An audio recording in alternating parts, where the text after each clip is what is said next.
Hello, welcome to Painting Sports the Right Way. I'm Eli Painter. I'm Caden Wright.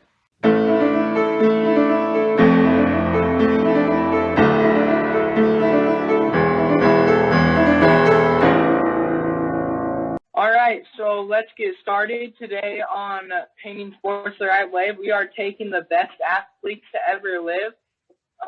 If I'm not mistaken, 25 of them. Yep, something like that.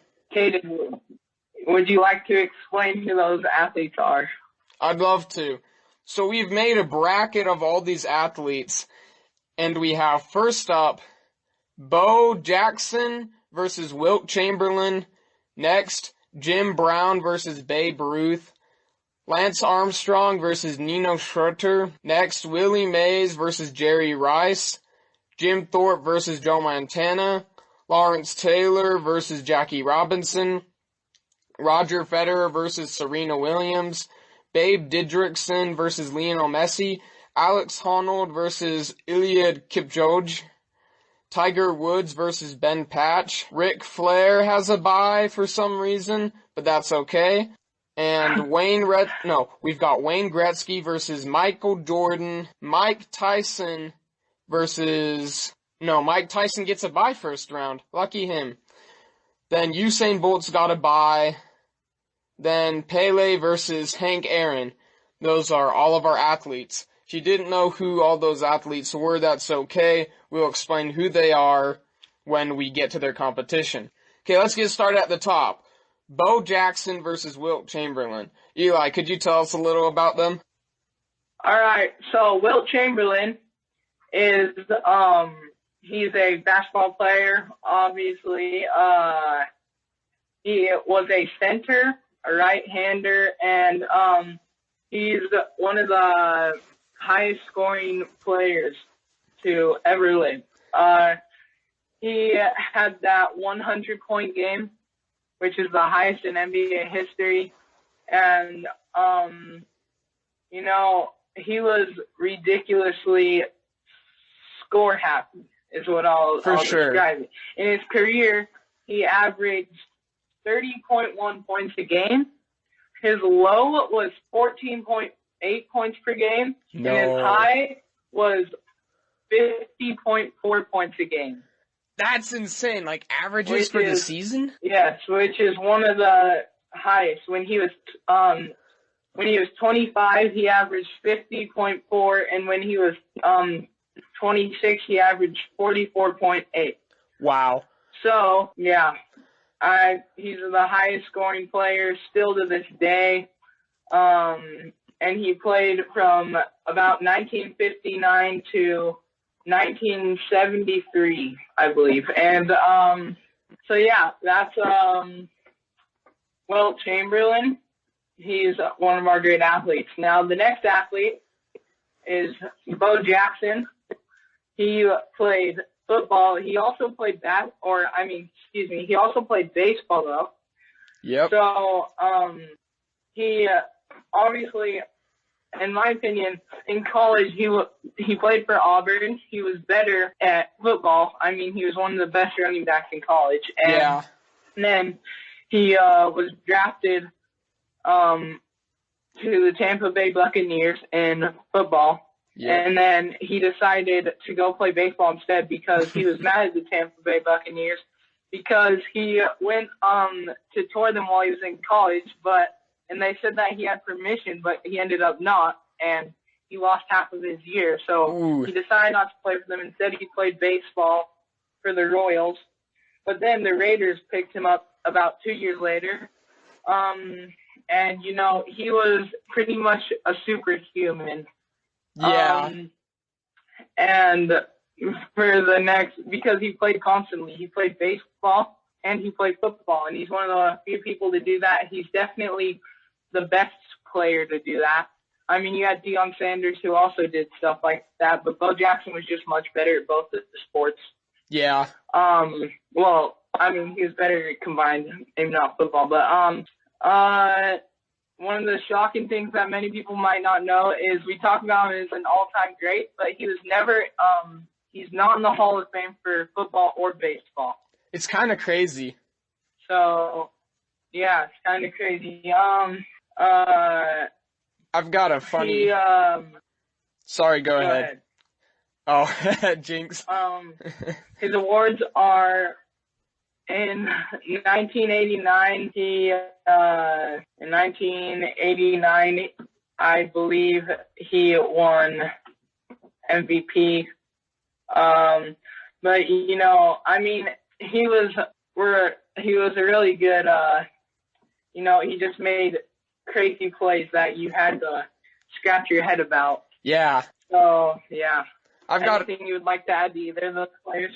Yeah, Bo Jackson. I've got a story about him that a friend told me. So, one time he was playing football and he had the flu and he went out for a pass and then he barfed through his helmet and then he caught the pass and ran for a touchdown. I don't know, That's what he's a I'm talking beast. about. He's a monster. And Yeah. even when he dislocated his hip, and then he got up and popped it back into place and tried to play again. I mean, he obviously didn't. He took like 2 steps and then fell to the floor. I mean, that was heartbreaking, man. He ended his football career there. He played baseball for the White Sox later, but yeah, I mean, he was, like I said earlier, he was technically Superman. Yeah. I'd have to say the winner of this one is hands down Bo. Like, Wilt Chamberlain, great player and all, but you just can't compete with Bo Jackson. Yeah, I mean, I'm going Bo Jackson too. I think Wilt Chamberlain is a top 3 maybe basketball player. Yeah. But Bo Jackson, he's not a top 3 in either sports, but he was he was an athlete. This isn't about the best player in sports, it's about the best athlete, Yeah. And we're talking about a guy who got in the water up to his knees and then did a backflip. That's nuts. And then, you hear stories, a lot of myths about him. He's jumping over cars. But, if you look at, his childhood, he would get into a lot of fights, obviously. Mm-hmm. He had the strongest arm in the world, and he would just, throw rocks. But one thing I'll always remember is when he was a baseball player, right? He just got drafted to the Kansas City Royals, and he goes up to the home plate. He's just practicing, and on his first swing, he hits the crown. And if you're familiar with the oh man, stadium, there's a crown above the scoreboard, and he just hit it. And he's hitting crazy. He's running over linebackers and hitting 550 whatever foot home runs, and Bo Jackson hands down is the winner of this. Yeah, beast in nature. He's like Chuck Norris. All those memes floating around about Chuck Norris? Bo Jackson is a Chuck Norris on steroids. Yeah. I think that just about sums Speaking of it steroids, up. Speaking of steroids, it's a good thing that he came 10 years before players started using steroids. Otherwise, no one would have believed what he was doing was without them. Yeah. So it's a good thing that he came before that. You got a great point there. That just about sums up our first round. The next round is Jim Brown versus Babe Ruth. So Babe Ruth. Jim Brown, Babe Ruth. Yeah, Babe Ruth I don't think needs any explanation. Famous baseball player, 60 home runs in a season, 720 in his career, and known as one of the greatest baseball players of all time. Eli, how about you tell us some about Jim Brown? Jim Brown, let's see. Did you want to explain it or do you want me to? I don't care. Jim Brown, he's a football player, running back for the Browns. That's a good intro. You can expand more on why he's on the list. Yeah. He's really good. He was a fullback and he was a beast. His average yards and stuff are just that's if you look at him. The one problem with him that could have made him better is that he fumbled the ball a lot. Yeah. But he honestly. For one season in 1963, he rushed for 1,863 yards. Wow. So, I mean, he got over the 1,000s all but 2 times in his career. So that's, I mean, most of the time. That's Played crazy. for about 90 years. Wow. I think that's a pretty good explanation of our athletes. This one's actually kind of a close one. I'm going to give the edge to Jim Brown on this one. How about you? Yeah, I mean, Babe Ruth, I think, is like a better player at his sport. Right. But I think that, I don't know, this one's really tough. I mean, I would want to go Babe Ruth, but I don't know. I mean, I think we put Jim Brown up. Yeah. Jim Brown. All right, yeah. He is, yeah. That was a tough one. I mean, Babe Ruth is amazing at what he does. He's probably the best baseball player who's ever lived. But Right. Jim Brown was just, I mean, he was another kind of Bo Jackson character. Right. Just at a less big scale. Okay, Yeah. the next competition we've got, the next matchup, is 2 cyclists, Lance Armstrong and Nino Schroeder. I can never pronounce his last name. It's like Schroeder. It's just kind of hard. Sorry, who are the players again? Lance Armstrong and Nino Schroeder. All right, you can explain them really fast. Yeah, I'm the cycling nerd here. I love to cycle. So Lance Armstrong, he would be known as the greatest road cyclist of all time. For some people, he still is the greatest road cyclist of all time. If it wasn't for his drug use, I think they caught him in 2010, and he admitted to using drugs a couple years later. The dude won like 7 Tour de France's, which is insane.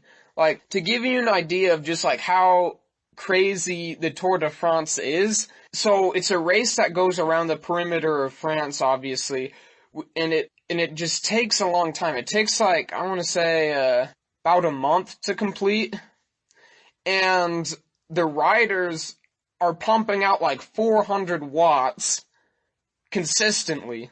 Like, that's the pace they're holding up the entire time. To give you an idea of how crazy 400 watts is, I don't think I could get 400 watts on my bike sprinting.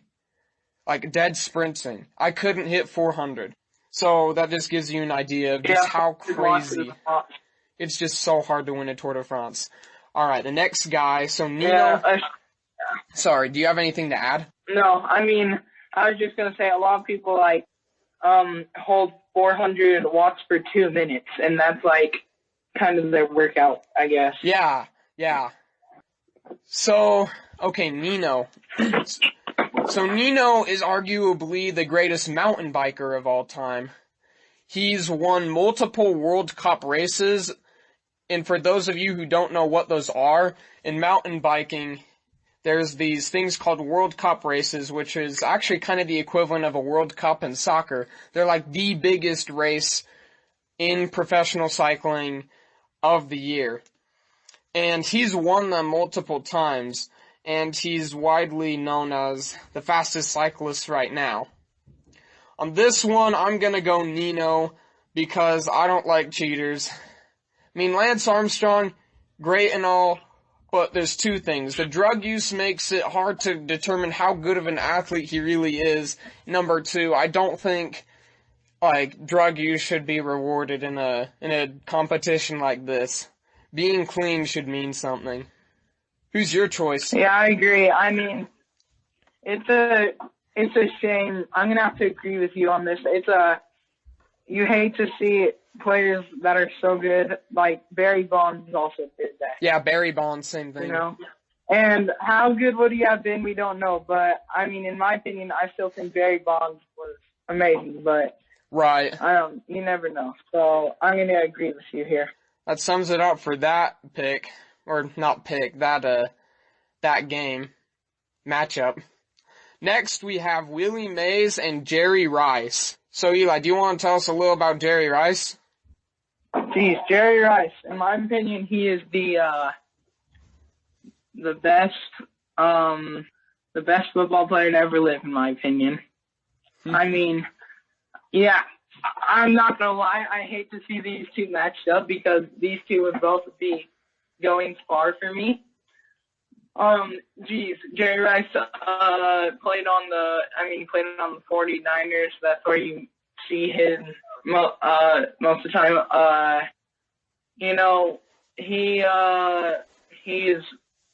He was just a really good player. Receiving, he had his high. He had 115.5 yards per game receiving, if I'm correct. Wow. That's really high. If you don't know how high that is, I mean, you can go look up any stat. I don't know if you'll find one higher. I mean, it's incredible. Getting a 100-plus yard per game receiving is amazing, and he kept that consistently, of course. And, I mean, in 1994, he had a 74.2 catch percentage. That is ridiculous.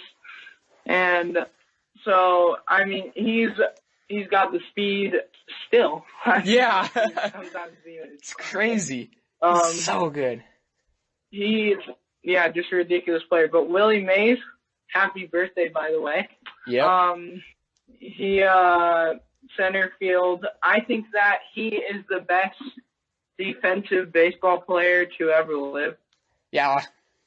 Honestly, I mean,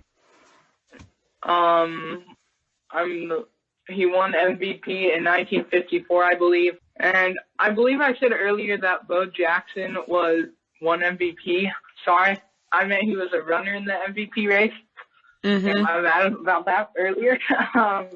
But he won MVP twice, one in 1964, one in 1954. And, I mean, he was just such a good baseball player. So who are you going to say goes forward? Oh, man. This one's a hard one. Like, I love Jerry Rice and I love Willie Mays. Like, I love them both, but I gotta go with Jerry Rice because he was on the 49ers. I love the 49ers. I love the 80s and 90s era of the 49ers. It's just like, I don't know, there's too much love around Jerry Rice, I guess. I've got to go Jerry Rice. How about you? I think that I'm going with Willie Mays, man. I think that Jerry Rice, he had Steve Young throwing to him. And, I mean, baseball, it's hard to be, like, carried/helped in baseball, you know? Yeah. If you're a wide receiver, you have a quarterback that you can rely on. But in baseball, you don't. And so I always give that bonus, I guess, to baseball players. Yeah. I'm going to go Willie Mays here. Shoot, so this means... So now we have to figure out... Yep, we're going to have to flip a coin to figure out who wins this thing. Man. All right, first we got to argue it a little bit. Right. Yeah, let's argue it a little bit. Let me just... Gotcha. You can go first. I think that... Yeah, I'm doing Willie Mays, man. I said a lot of my reasoning earlier. But I'm definitely going Willie Mays here because he was just such a good, I said earlier, defensive player. I mean, it was ridiculous. He was also a good offensive though. Don't get that wrong. In 1955, he had 127 runs batted in, and in that same year, he had 51 home runs. Wow. I mean, that's amazing. Crazy. It's amazing. Yeah, I'm going with him for sure. Like, all that's, like, amazing and he's incredible, but the reason I'm going Jerry Rice, if you were to put these two guys in a head-to-head sprinting competition, I'm pretty sure Jerry Rice would win. Plus, Jerry Rice is able to, he's able to take hits more, better. I mean, Willie Mays, if he was a football player, he might have been just as good, but we'll never know. So I just gotta assume that Jerry Rice is better at taking the hits. And also, Jerry Rice wasn't the kind of receiver that would run long routes and then have the quarterback throw the ball to him. He would run short routes, and then he would like juke players and stiff arm and break tackles, and he'd make those catches, long catches themselves. So that's just why I'm going with Jerry Rice. I think we've made some pretty solid arguments, and we'll just let the listeners hear. One more thing about Willie Mays, though, he was also such a dependable player, though. I mean, he had, in majority of his seasons, he had over 150 games. I mean, that's a lot. And he played for a lot of time. Yeah. Long time. Okay, it looks like... Okay, I don't think either of us are going to change our minds, which is fine, because this is the beauty of, like, debating. You just you get to listen to each other's ideas, and if you don't agree, that's okay. That's okay. Yeah. Because it's about listening, you know? Okay. All right, so how are we going to decide? Okay, so we're going I believe we're flipping a coin, right? Yeah, since you can't see the coin, we'll just have you call it. And, actually, do you have a coin on you? If you got a coin on you, we can just use that, but... Okay. No, just go ahead. Okay, heads or tails? Heads. Alright, it's flipping. Okay, it's tails. Strange. So, Jerry... Well, it's tails. Let me show you just so... Okay, yep, tails. Alright. So... Whatever. Willie Mays should be there. Yeah. Same. I mean, we don't have a third person here to mediate this out. How about this? To make things fair, the next time we go head to head and we disagree, we'll have your player go next to keep it even. Alright. Okay, let's move on. Go ahead. So we have Jim Thorpe and Joe Montana now. Jim Thorpe is the... Alright. Sorry, you can tell about Joe Montana if you want. No, you can go ahead. Alright, cool. So Joe Montana, he's the famous 49ers quarterback. He's known for keeping his cool in games, and he's known at not getting stressed when they're behind. He almost like Tom Brady a little bit, kind of like a comeback QB. He played during the 80s and 90s for the 49ers, and he's one of the QBs that we remember. He's really famous. Okay, now Jim Thorpe. Jim Thorpe is the famous Indian athlete that played back in, like, the inception days of football, back in the 20s or 30s, I want to say. Something around there. And he played for Carlisle Indian School. He played football, and he also did track. He was so good in football, and he was even better at track. He won in the 1918 Olympics, I want to say. Something like that, or 1914. He won the gold medal in a couple of... Wait, no. I think it was... Yeah, he won the gold medal in the Olympics. Yeah, he won the gold medal in the Olympics. And then they took it away from him because he wasn't an amateur athlete, and then they gave it back to him because they're like, you know what, Jim Thorpe's a great athlete, great dude, we're going to hand it to him. He was always very generous with his money. He was always very, very generous with his money. He, gave out money to everyone, and he was poor because of it. I mean, that doesn't really have much relevance to do with him as an athlete, but he's a good person. For me, I've got to say Jim Thorpe wins this one in kind of a blowout, because Joe Montana, great quarterback and all, but he's just not that athletic compared to Jim Thorpe. I mean, Jim Thorpe was a track athlete and a football athlete. It's kind of like the Bo Jackson versus Wilt Chamberlain thing. I mean, Bo Jackson was a star in both baseball and football, whereas Wilt Chamberlain was only a star in basketball. Same thing with Jim Thorpe. He's the star in football and track. Joe Montana is only football. You know what I mean? Yeah, I think I'm going hands down as much as I love Joe Montana, Jim Thorpe here, because, I mean, he played so many different sports. Thorpe was outfielder for for Ohio. Yeah. New York, Cincinnati, and Boston. So, New York, Ohio, Boston. And I mean, he was like all around just such a good athlete. He played, not professionally, I don't think, but basketball, boxing, lacrosse, swimming, and hockey also. So I'm going hands down Jim Thorpe here. He's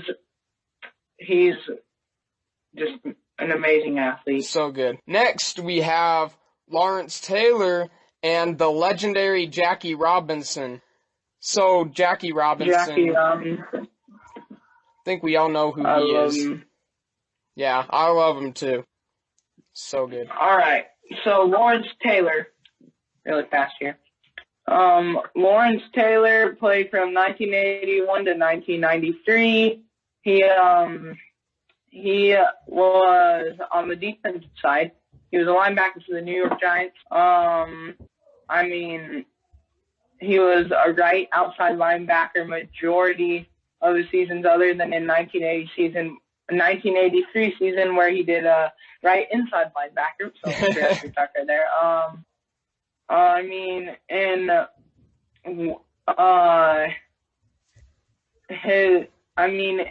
when he came out in 1981, he was immediately just, great. He had an interception. He had a fumble recovery.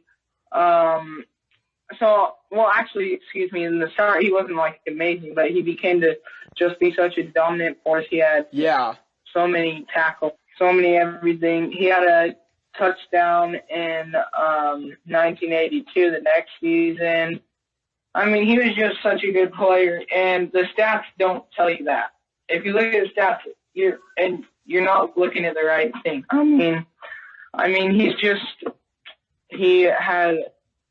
He was just such an amazing force, and yeah, like really good. And then Jackie Robinson. Oh, go ahead. Sorry. Yeah, I was just saying that Lawrence Taylor, like with the stats, he's really good in the intangibles, like the stuff that doesn't get recorded in the stats. Okay, you can go and tell more about Jackie Robinson now. Sorry to cut you off. So Jackie Robinson is known for he was inducted to the Hall of Fame in 1962. He played for the Dodgers. He was a second baseman.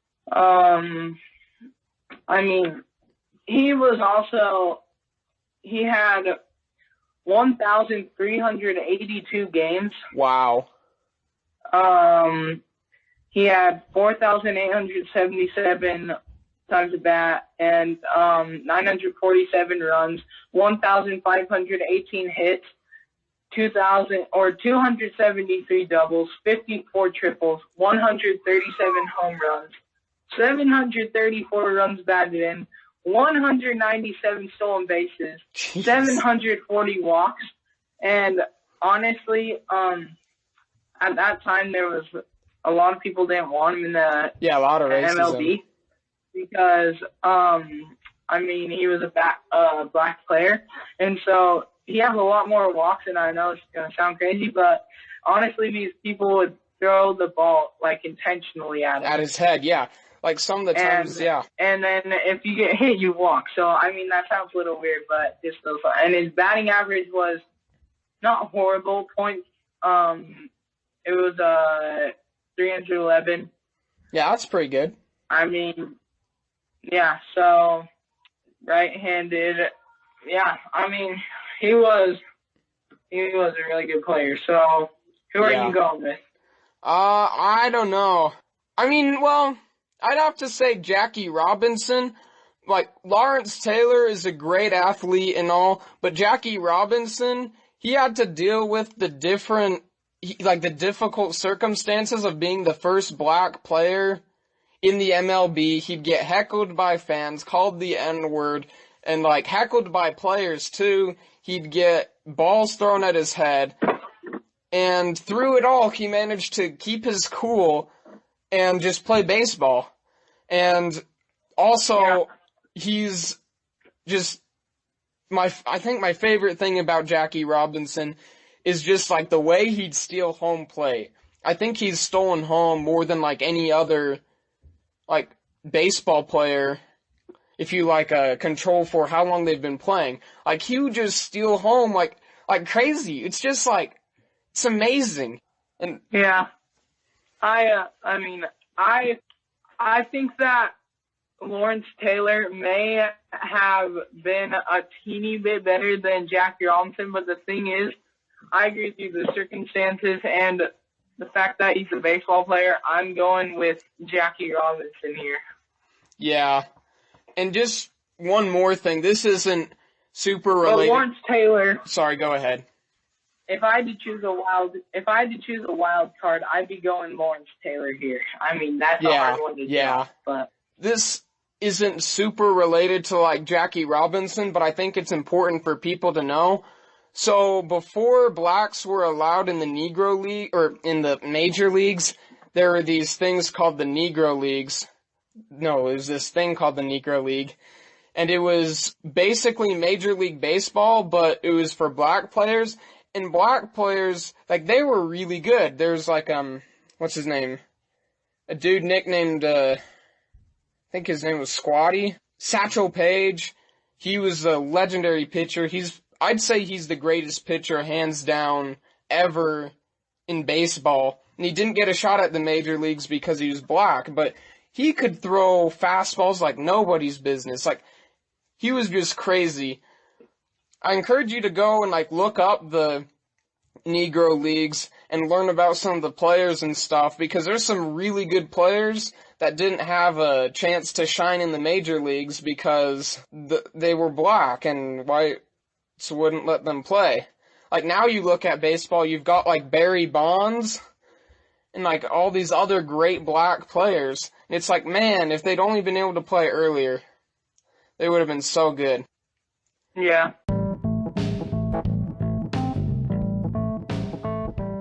That concludes the first segment of Who's the GOAT? We'll have all sports you need to know next.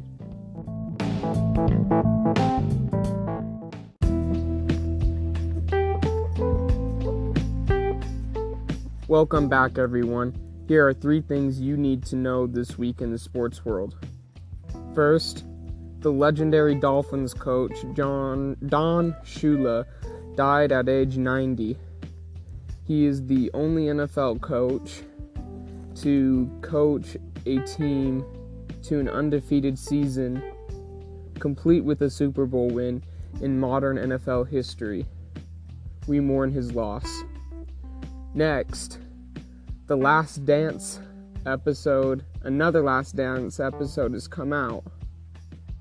And last, the Korean Baseball League is up and running, complete with cardboard fans. Thanks for listening. That's all for this week. If you enjoyed this episode of Painting Sports the Right Way, please share with a friend. See you next time.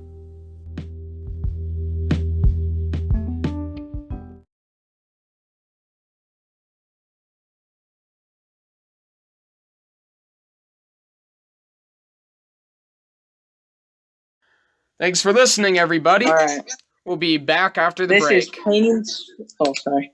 You're This is good, Painting Eli. Sports the Right Way from We're Kenya. Yeah, it's from Kenya. Yep. We move around a lot.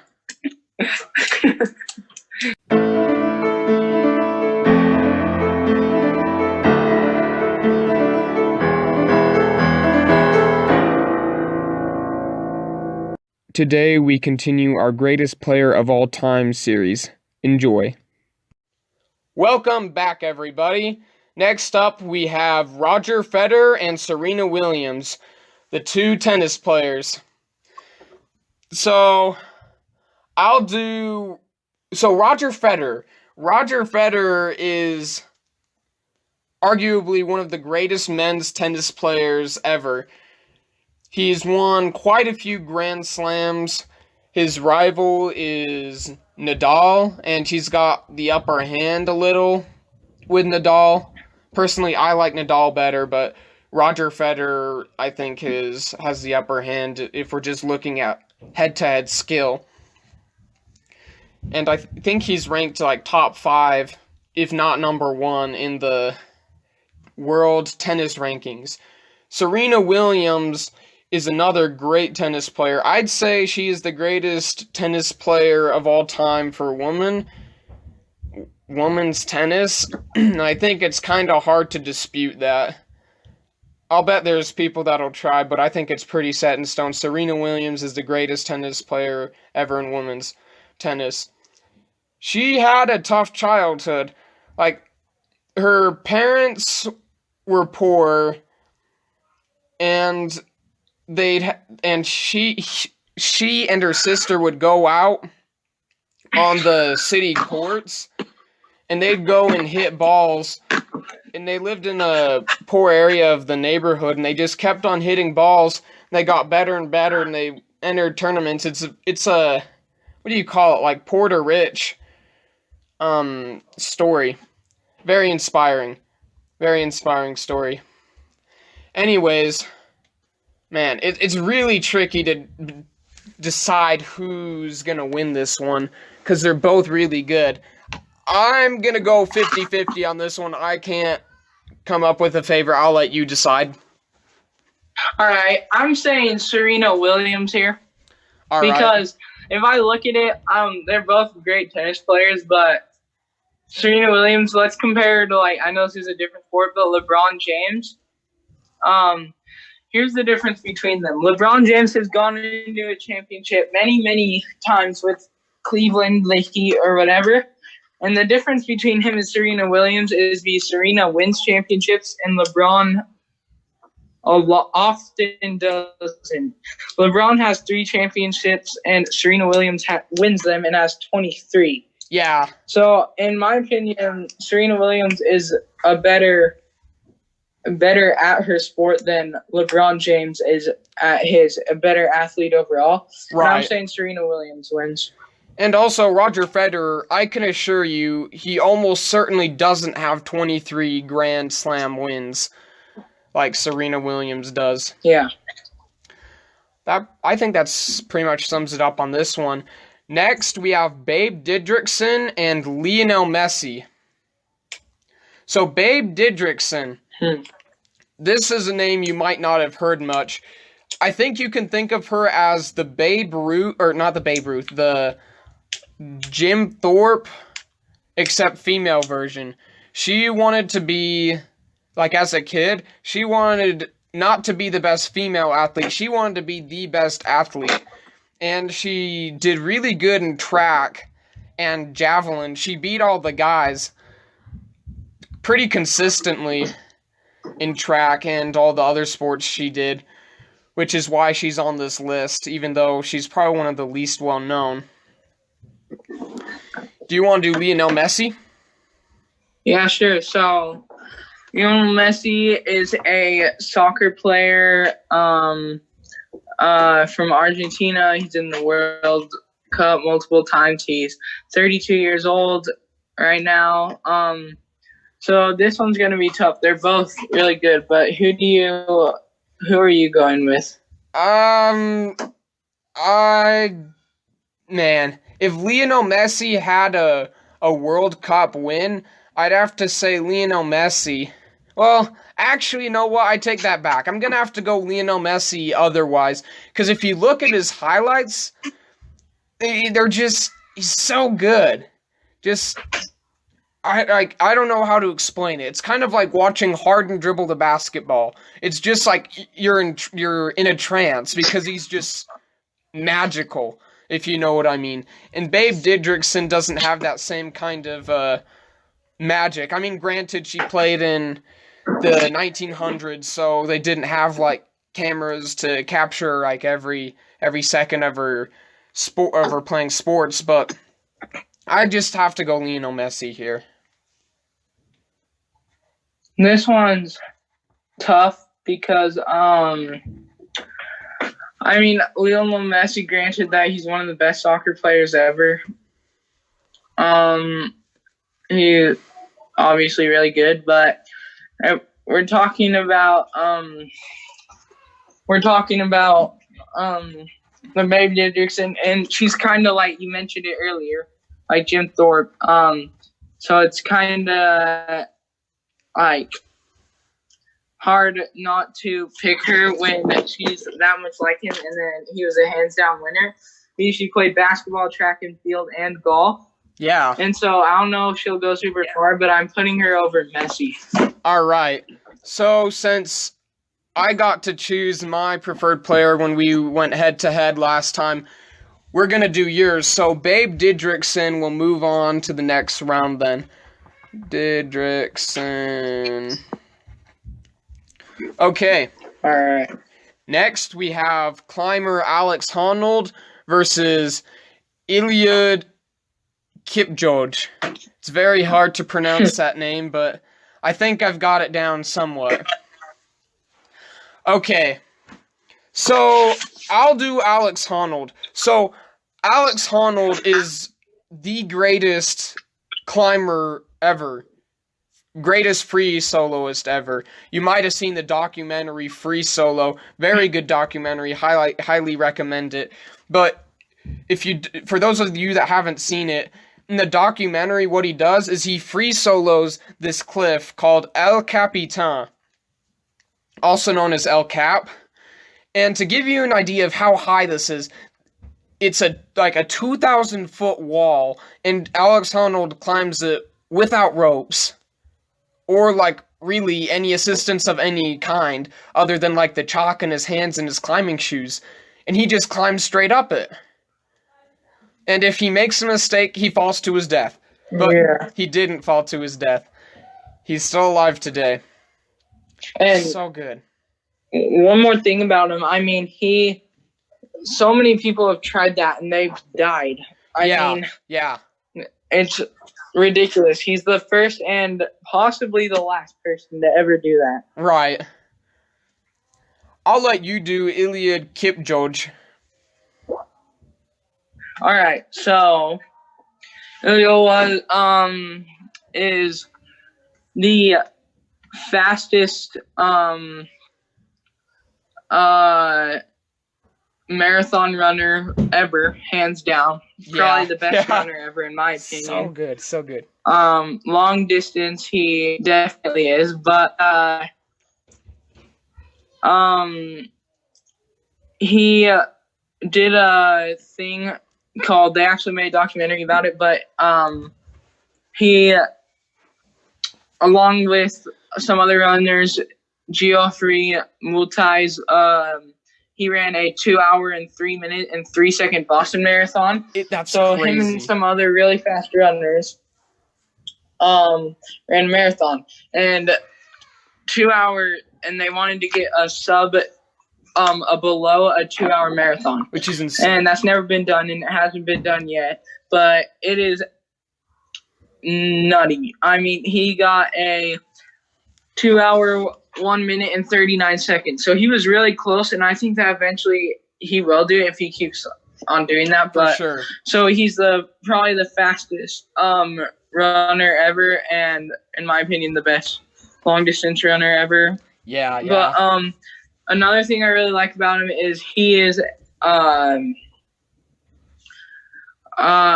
he's also a really humble dude. I mean, he's a millionaire, but you wouldn't realize – he's probably a millionaire, but you wouldn't realize it. Yeah. Kind of like Jim Thorpe. Yeah, but, I mean, so earlier I said that he had a 2 hour, 1 minute and whatever second, 1 second, I think, time. 2 hour, 1 minute, 39 second time. That was the fastest in a race. But truly, his fastest is 2 hours and 25 seconds. Wow. When they were trying to do the sub 2. Now, you may think, like, I thought somebody would definitely get sub 2 hour. But if you look at how fast a 2 hour marathon is, to run a marathon in under 2 hours, a person has to maintain a pace of about 4 minutes and 35 seconds per mile. That's 13 miles per hour. That's like, for me, that's like a dead sprint. Like, almost dead sprint. And that's just crazy. Probably more. Yeah. And the reason, I mean, this runner, like, he was obviously born with, like, some of the stuff, but he works really hard. And, so, yeah, I mean, I'm definitely going with him.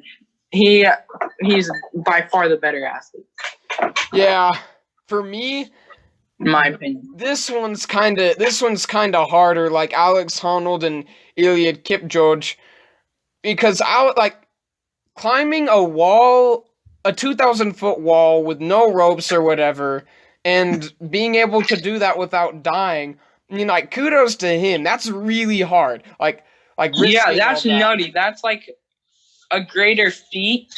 Well, actually, I don't know. Is that a greater feat than but marathon? I don't know. I doubt the other one could do it, but 2 hours in the marathon, that's like almost like that's almost as crazy. I just don't know what to do.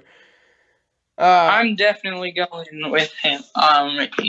Yeah. I think we'll go Eliud Kipchoge because you clearly think he's the better athlete, and I'm kind of stuck. That makes things easy. Yeah, recognize him, Alex Honnold, because that is incredible. Yeah. All right. Next matchup. We've got Tiger Woods and Ben Patch. For those of you who don't know who Ben Patch is, he is a great volleyball player. Very great volleyball player. He played for BYU, and I saw him play live, and like his spikes are incredible. It's like just so crazy. He just whips that arm up and just brings down the hammer like crazy. Nobody could block his hardest spikes. It's just so crazy. Man, do you want to do Tiger Woods? Yeah. I mean, Ben Patch. Yeah, he's ridiculously good. Let's see. I just wanted to add one more thing. A lot of volleyball players, they jump really high, but Ben Patch's vertical, if I'm correct, is he can jump up to get. Oh wait, sorry, never mind. He got on Team USA, but let me see. The dude can jump really high. Sorry, I can tell you that. Seeing him live, he can jump high, like higher than MJ high. Yeah. I don't know, but anyway, Tiger Woods is a golfer, very good, obviously, and I mean, I don't know, this one's tough. I think that Tiger Woods is probably better at his sport, but better athlete's hard. Yeah, because he's just so good. Tiger Woods is really good, but at his sport, but he's just like not as like. It doesn't take, like, I'm sorry for all you diehard golfers out there, but in my opinion, it doesn't take, like, a ton of, like, athletic ability to hit a golf ball. I mean, it takes a lot of precision, tons of practice, it's really hard. Golf is one of the most precise games, and it's one of the games that you have to be really tough mentally. Though. But, like, it's just, volleyball's a lot more, like, athletic, like a lot more jumping, more timing involved. But also the mental aspect of sports is very much a part of what makes a great athlete, in my opinion. Which is why this is really hard. I mean, at the end of the day... I agree with everything you said, but I think that I can't put Ben Patch over Tiger Woods. Man. Honestly, I mean... Yeah, I mean, golf is probably, in my opinion, a more, like, mental-focused sport. And like you said, that makes a great athlete. But, yeah. I have to go Ben Patch on this one for two reasons. First of all, it's just, like, I think, like, jumping and timing and being able to spike a ball, that's, like, a lot more impressive and just a lot more physical and just more... of what makes an athlete, even though Tiger Woods does have a really good mental game, and he's just so tough mentally. But also Tiger Woods, he's just not that great. He's kind of like Lance Armstrong. He's really good. Like, he hasn't used drugs or anything to enhance his performance that I know of, but he's just not that great of a person. He's just, yeah. Yeah, I mean, I agree with you, but I'm still thinking he's a better athlete. Yeah. Yeah, since you got the last one when we were going to head, is it good if I do my dude on this head? Or do you really? I mean, if you really. Yeah, I guess. I mean, I guess that's how it goes. Yeah, but I do. Well, yeah. We'll just call it a tie. But Ben Patch won the coin toss. All right. Yeah, I mean, I'm definitely going Tiger Woods there, man. Yeah. I don't like him, but I'm saying Tiger Woods. Yeah, I see what you mean. I'd say that if this was March Madness, this would be the equivalent of like what is it? Oh man, UMBC beating Virginia. You know what I mean? Yeah. All right. Well, what's the next one? Next one we've got Ric Flair and Ali. I'll let Muhammad you do. Ali. Yeah, Muhammad Ali, the great boxer. All right, I'll let you do Ali since you know him better. Who do you want to explain? I'll explain Ric Flair. All right.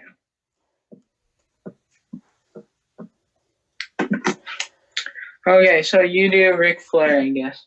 All right. So Ric Flair. Ric Flair. How about we just start with Ali? Because I'm just gonna be straight up here. I don't know that much about Ric Flair, and I'm relying on Google, and the internet's out. So I can't tell you much about Ric Flair, but I can tell you a lot about Ali without having to look him up on the internet. All right, so I'll do Muhammad Ali then. All right. All right, so Muhammad Ali was a heavyweight boxing champion with an impressive 56-win record. He was also known for his brave public stance against the Vietnam War when the government wanted him to fight, but he kind of refused, which in some people's minds it seemed bad, but pretty brave thing to do because he didn't want to go, like, do that, you know? Yeah. Go like, bomb innocent people. He just didn't like that. Right. So, here's an interesting fact. Muhammad Ali's star on the Hollywood Walk of Fame is the only star that is not located on the sidewalk. It was installed on a wall of the Kodak Theater. So, yeah. But here's what makes Muhammad Ali so great. The first thing you'll realize before you punch him is probably or before he punches you and knocks you out, is probably his mental, like he had, like Tiger Woods we were talking about. His mental game. I mean, he is a ridiculous athlete. He is. Jeez. He's so good. I mean, he was an Olympic gold medalist in 1960, heavyweight boxing champion in 1964, and he's probably the best boxer. I know Mike Tyson fans could be jealous, but I mean hands down. I have to say hands down Muhammad Ali. Another important thing about Muhammad Ali, I think it's kind of hard to mention Ali without mentioning the Rumble in the Jungle with George Foreman, because that's just one of the big boxing matches of all time, like historically. I think it's the greatest one ever. Other people will disagree, but that's just my opinion. So just a little background. The Rumble in the Jungle happened in the Congo. I don't remember the year, but it was between Muhammad Ali and George Foreman. It was ridiculously hot weather, and it was really humid. So it was like being in a shower in 120-degree weather. Think of it that way. Like Death Valley, and then like add the shower element to it. And they boxed in that weather.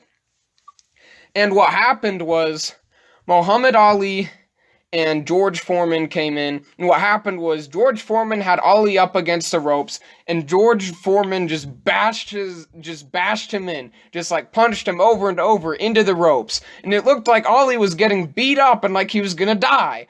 But what he was doing was actually really brilliant. He was leaning back against the ropes, so the ropes were taking most of the impact, and George Foreman was wearing himself out. And then I want to say it was the fourth round. All of a sudden, Muhammad Ali burst off the ropes and did a quick series of punches that left Foreman on the mat. And he got knocked out. He wasn't able to get back up again. And it's where That's what I'm talking about, his mental game. Yeah, mental game. It's where one of his most famous photos comes out. It's him standing over Foreman with like his right hand like in a almost like up across his chest in a fist, and he's like looking down, almost like roaring at Foreman, like, I just beat you. You've probably seen the photo before. Alright, I think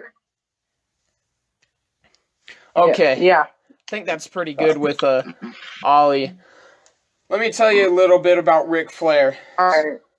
So Ric Flair, he's a wrestler. He's a famous wrestler. He wrestled in the WWE. He's really good. He's retired now, just like Ali is. Well, actually, Ali died a couple years ago, but Ali's dead. So, yeah. You know. Yeah. He wrestled. He was a heavyweight champion like Ali, an NWA heavyweight champion. And he wrestled from like 70s to, I want to say, the early 2000s. And he was really good. That's all I've got to say on Ric Flair. I think, hands down, it's got to be Ali on this one. There's no question. I think this is the biggest blowout of... I think this is the biggest blowout of all of the people we've got listed, even bigger than Bo and Wilt, because like Ali is just like bigger than life good. Just so crazy. Yeah. So crazy. Alright. Next we've got Wayne Gretzky versus Michael Jordan. I'll do Wayne Gretzky and you can do Michael Jordan. You've been watching a lot of The Last Dance. You know a lot more about him than I do. Okay, Wayne Gretzky. Very famous hockey player. He's like the Michael Jordan of hockey, but on steroids.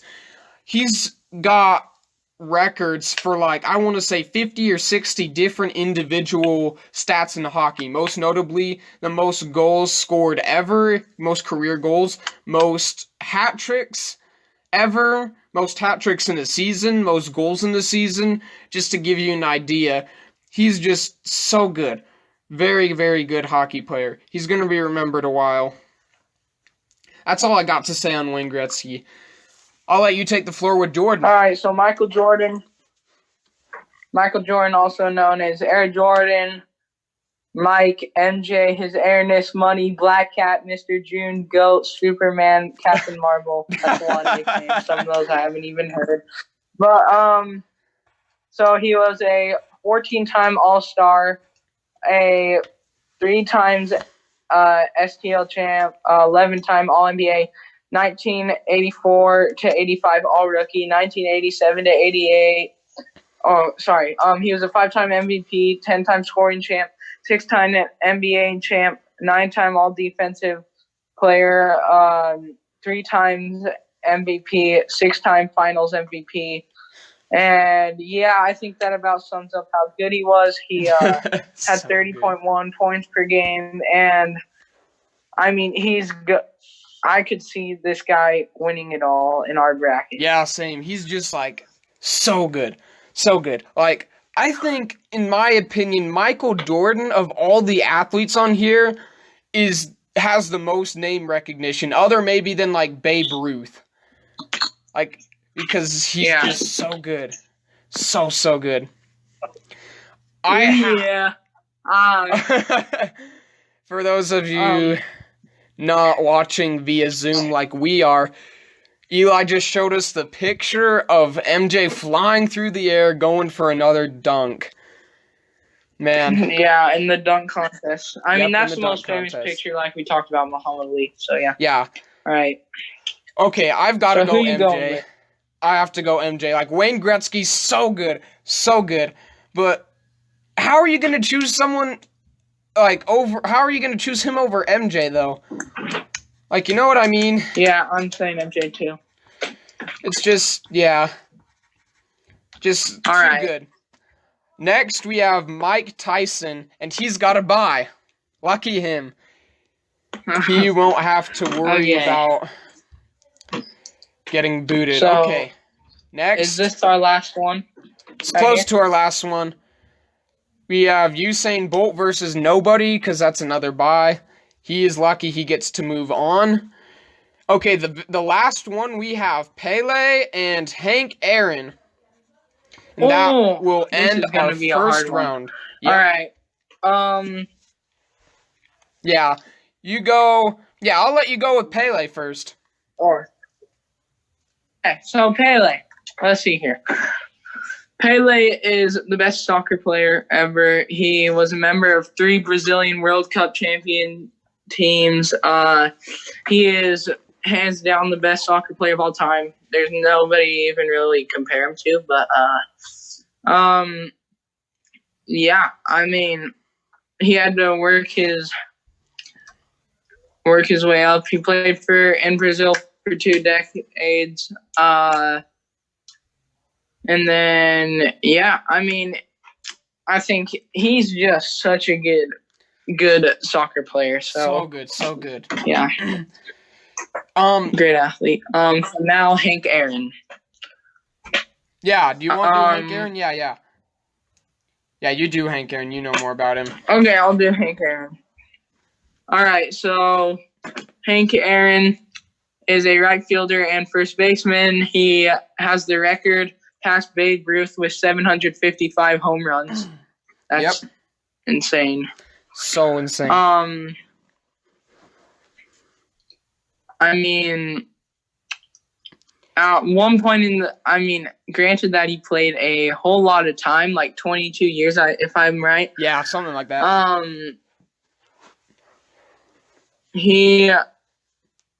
So that obviously helped him break the record, but I mean, he won MVP at one point in 1957. He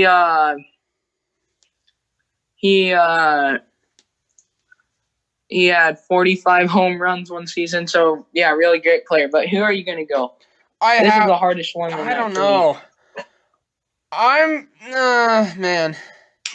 gonna have to go Hank Aaron for a similar reason I went Jackie Robinson. Because Hank Aaron had to put up with racism too, like Jackie Robinson did, and in the weeks and days following the game where he broke Babe Ruth's record for most home runs in a career, he was receiving death threats, just like Jackie Robinson, saying, "Don't break the record, else we're gonna kill you."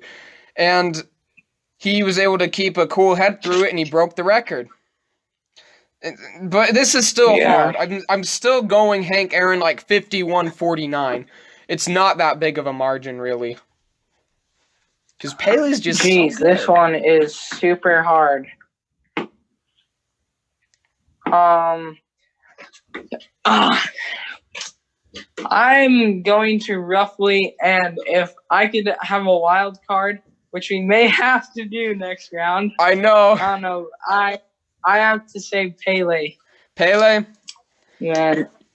Yeah, he's the best. I think that if you're taking the GOATs, I mean, MJ is a GOAT. Right. Jerry Rice is a GOAT. Pele is a GOAT. Yeah. If looking at who's second, you can compare MJ to like Wilt Chamberlain or Kareem Abdul-Jabbar, LeBron James, or Kobe Bryant. Yeah. He'd still win all those, but you can compare him. Pele, there's nobody you can compare him to. I mean, like, you could try and compare him I'm saying Pele. Pele. Yeah. since I got to get my player up ahead when we disagreed last, Pele is going to move on to the next round on this one. That sums up our first round.